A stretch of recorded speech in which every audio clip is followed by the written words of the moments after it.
सोनिया गांधी ने संजय सिंह से मुलाकात की है। संजय सिंह को निलंबित किया गया है इस पूरे मॉनसून सेशन में और आप नेता संजय सिंह से सोनिया गांधी ने मुलाकात की है और ये भी कहा कि हमारा समर्थन आपके साथ है। संजय सिंह इस वक्त हमारे साथ जुड़ भी चुके हैं। संजय सिंह जी, आपसे मुलाकात हुई सोनिया गांधी की, वो आपके समर्थन में है, यानी कांग्रेस पार्टी जिसका समर्थन आप अध्यादेश के मुद्दे से लगा के बहुत सारे मुद्दे पर चाहते थे, अब धीरे धीरे समर्थन तो मिल रहा है आपको।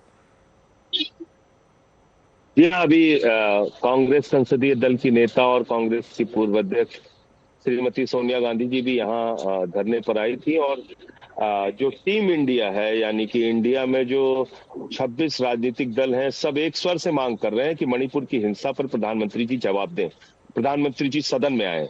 लेकिन वो पता नहीं क्यों मणिपुर पे जवाब नहीं देना चाहते और इससे हमारा शक और गहरा होता है कि ये सरकार प्रायोजित हिंसा है, मणिपुर में बीजेपी द्वारा प्रायोजित हिंसा है।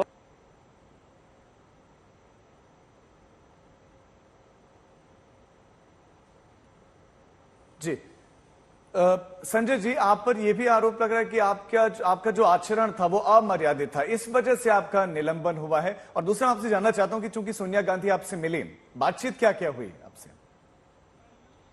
मेरी आवाज आ रही है आपको? जी जी, आपकी आवाज आ रही है। देखिए, मैं ये कह रहा हूं कि ये जो टीम इंडिया है 26 राजनीतिक दलों का, ये सब एक स्वर में एक ही मांग कर रहा है इस समय कि प्रधानमंत्री जी को मणिपुर की हिंसा पर सदन में आके जवाब देना चाहिए। आज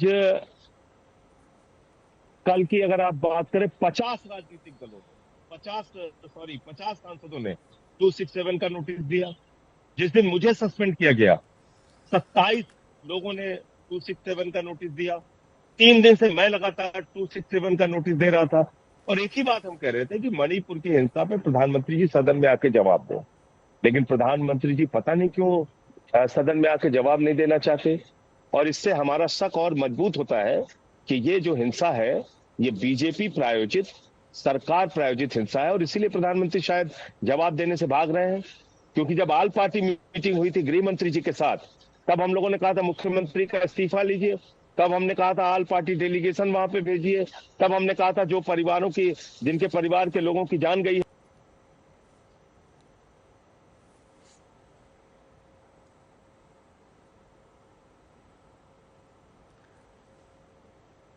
ठीक है संजय जी, आपकी आवाज नहीं आ रही है, एक बार फिर से जरा उसको ठीक कर ले, फिर आपसे बात करते हैं। संजय जी, सुन पा रहे हैं आप?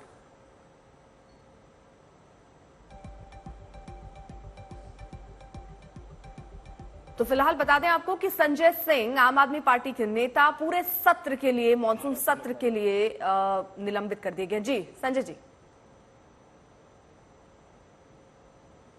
शायद कुछ कनेक्शन में प्रॉब्लम आ रही है। जी जी बिल्कुल। और एक सवाल मैं यहाँ ऐड कर देना चाह रही हूँ, आप ये मुझे जरा बताइए कि विपक्ष की क्या क्या मांग है, क्योंकि विपक्ष एक तरफ कह रहा है, एक सेकेंड सर, डेलीगेशन जो है वो भेजना चाहिए, वहां मुख्यमंत्री को रिजाइन करना चाहिए, प्रधानमंत्री को आकर बात करनी चाहिए, 2 घंटे की चर्चा के लिए सरकार तैयार है लेकिन हमें 2 घंटे की चर्चा नहीं चाहिए।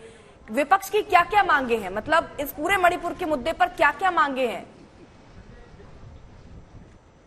देखिए, ऐसा है कि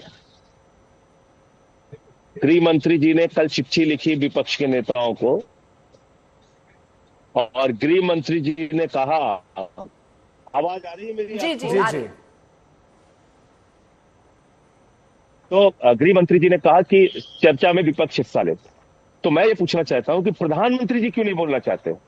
गृह मंत्री के साथ तो मीटिंग हो चुकी है और गृह मंत्री और प्रधानमंत्री के बयान का फर्क क्या होता है, मैं एक घटना से आपको बताता हूं। एनआरसी पर गृह मंत्री जी ने कहा था, अमित शाह जी ने, कि भारतवर्ष के इंच इंच पर एनआरसी होगा, ये कहा था उन्होंने। और यही रामलीला मैदान की रैली में प्रधानमंत्री जी आए तो उन्होंने कह दिया साफ तौर पे कि भाई एनआरसी एनआरसी एनआरसी, अरे एनआरसी का तो ड्राफ्ट ही नहीं बना। अब आप बताइए, तो प्रधानमंत्री का जवाब अंतिम जवाब होता है। ऑल पार्टी मीटिंग में जो हमने डिमांड उठाई थी, एक भी बात नहीं मानी गई। तो इसलिए प्रधानमंत्री जी को आना चाहिए और उनको जवाब देना चाहिए। और वो जवाब क्यों नहीं देना चाहते? वो तो इसरो के वैज्ञानिक भी हैं, अच्छे डॉक्टर भी हैं, रेलवे की भी बहुत बड़े जानकार हैं, वो तो हर विषय पे 1.5 घंटा बोलते हैं, मन की बात करते हैं हर 14 दिन में। तो मणिपुर की बात क्यों नहीं कर रहे हैं? इसीलिए शक होता है 78 दिन के बाद भारत के प्रधानमंत्री 36 सेकंड के लिए बोलते हैं, उसमें भी राजनीति करते हैं। जी कल जब उनको मनी चाहिए था, उस समय वो इंडिया की तुलना भारतवर्ष का अपमान करते हुए, 140 करोड़ लोगों का अपमान करते हुए इंडिया की तुलना आतंकवादी संगठन से कर रहे हैं, इंडिया की तुलना अंग्रेजों से कर रहे हैं। तो कौन से लोग हैं ये? इनके पुरखे जो थे श्यामा प्रसाद मुखर्जी जी, उन्होंने 1942 में चिट्ठी लिखी थी, अंग्रेजों को चिट्ठी लिखी थी, गवर्नर को, कि भारत छोड़ो आंदोलन को कुचल देना चाहिए और हम आपके साथ हैं। तो जो लोग ईस्ट इंडिया कंपनी के साथ खड़े थे, जो लोग अंग्रेजों के साथ खड़े थे, वो आज सवाल उठा रहे हैं दूसरों की देशभक्ति पे। पर इससे सबसे हटके बीजेपी फॉर इंडिया इनका ट्विटर हैंडल, डिजिटल इंडिया इनकी स्कीम, स्टार्टअप इंडिया इनकी स्कीम, खेलो इंडिया इनकी स्कीम, मेक इन इंडिया इनकी scheme, government of India, prime minister of India, Republic of India, सब जगह से इंडिया हटा दीजिए। हम तो कह रहे हैं इंडिया जीतेगा, भारत जीतेगा। आपको इंडिया नाम से परेशानी हो गई तो कम से कम हम लोगों के खिलाफ जो कुछ भी बोलना है बोलिए। आप कह रहे हैं इंडिया की तुलना आप इंडियन मुजाहिदीन से कर रहे हैं, आप आतंकवादी संगठन से कर रहे हैं, तो भारत के प्रधानमंत्री को भी इसके लिए भी माफी मांगनी चाहिए देश के लोगों से। ऐसे अपमान मत कीजिए देश का। जी संजय सिंह जी, बहुत शुक्रिया आपका हमारे साथ जुड़ने के लिए। तो संजय सिंह, राज्यसभा सदस्य आम आदमी पार्टी को सुना आपने और वो अभी निलंबित है, तो उस पर उन्होंने अपनी बात रखी।